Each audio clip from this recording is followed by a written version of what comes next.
नमस्कार. नमस्कार. माझं नाव सचिन निकम. तर मी आपण आता बाळवणी या गावी आलेलो आहे. विटा बाळवणी या गावी आलेलो आहे.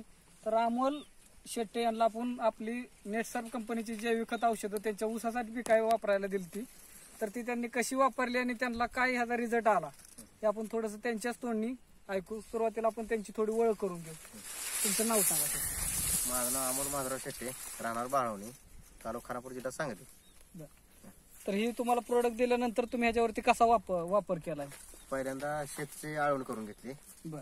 परत ना टेंबरे बायोपंचन असं चांगल्या प्रमाणात फवारणी करून घेतली. फवारणी केली किती 15 दिवसात 2 फवारणी झाली. आतापर्यंत 2 फवारण्या झालेल्या आहेत. आता ही लागण किती म्हणजे कधीची लागण आहे? लागण ही डिसेंबर एंडची म्हणा समजा. डिसेंबर एंडची लागण आहे. आपण लागण बघू शकतो. आतापर्यंत 2 फवारण्या झाल्यात आणि 2 वेळा पाण्यातून सोडले.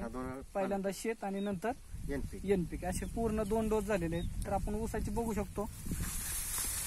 आज जर बघितलं तर हा ऊस डोक्याला लागतोय. म्हणजे 3 ते 3.25 महिन्याचा ऊस जर बघितला तर आज डोक्याला लागतोय. आपण फुटवे सुद्धा मोजू शकतो आज ह्या ऊसाचे बघायचं झालं तर.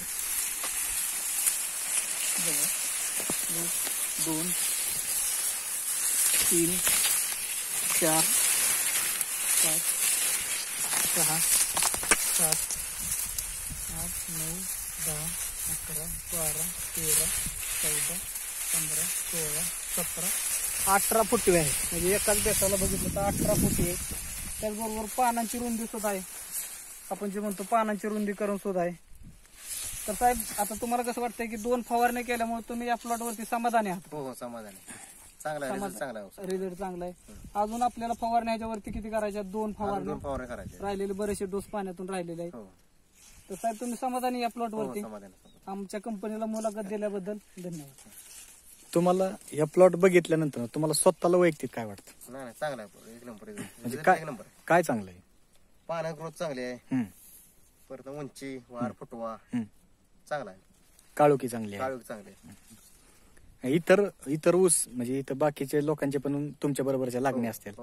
तुमची पण लागण आहे. त्यांच्या लागणीत आणि तुमच्या लागणीत काय फरक आहे? उंचीला फरक आहे. सगळ्याला फरक आहे. म्हणजे आता शिका आपले 2 फवारण्याने 2 पाण्यातले डोस झाले. म्हणजे अजून आपल्या 2-3 फवारण्या आणि 4-5 डोस पाण्यातले राहिले. ते जर पूर्ण केलं तर ऊस म्हणजे कायच्या काय दिसू शकतो. इथून पुढे पण तुम्ही हे औषध वापरत राहा. कंपनीला मुलाखत दिल्याबद्दल धन्यवाद.